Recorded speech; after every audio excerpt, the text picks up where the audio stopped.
நாடாளுமன்ற தொகுதியில் ஜெயிச்சு ஃபர்ஸ்ட் திருவிழா அலங்காநல்லூர் ஜல்லிக்கட்டு என் தொகுதியில் நடக்கிறதுனால வந்துட்டு மிக சிறப்பான ஜல்லிக்கட்டு உலகம் முழுக்க போற்றக்கூடிய அலங்காநல்லூர் ஜல்லிக்கட்டை இன்னைக்கு துணை முதல்வர் மரியாதைக்குரிய உதயநிதி ஸ்டாலின் துவக்கி வைக்கிறாரு. நல்ல நிகழ்ச்சி.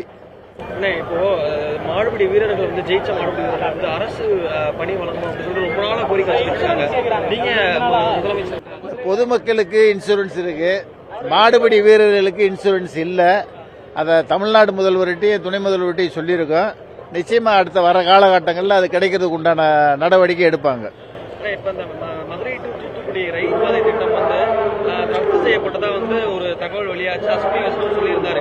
ஆனா இப்போ நேற்று அவர் மறுப்பு தெரிவிச்சிருக்காரு. நான் வந்து அந்த ரயில் திட்ட பாதை வந்து தப்பு இது ரத்து செய்யலன்னு சொல்லல. அது வந்து ராமேஸ்வரம் டு தனுஷ்கோடி பாதை தான் தமிழ்நாடு அரசு அனுமதி மறுக்கிறதா சொல்லுது. அதை நீங்க எப்படி பாக்குறீங்க? இல்ல இந்த ரூட் இந்த மதுரை டு தூத்துக்குடி அந்த திட்டம் நிச்சயமா நடக்கும். தவறுதலா மத்திய அரசு புரிஞ்சுக்கிட்டு தகவல் சொன்னாங்க. அதை இன்னைக்கு ரயில்வே அமைச்சரே மறுத்து சொல்லியிருக்காரு. இந்த திட்டம் யூஸ்ஃபுல்லா நடக்கும். தமிழ்நாடு முதல்வர் அண்ணன் தளபதி சட்டமன்றத்தில் என்னைய மீறி அங்க டங்ஸ்டன் தொழிற்சாலை வராதுன்னு சொல்லியிருக்காரு.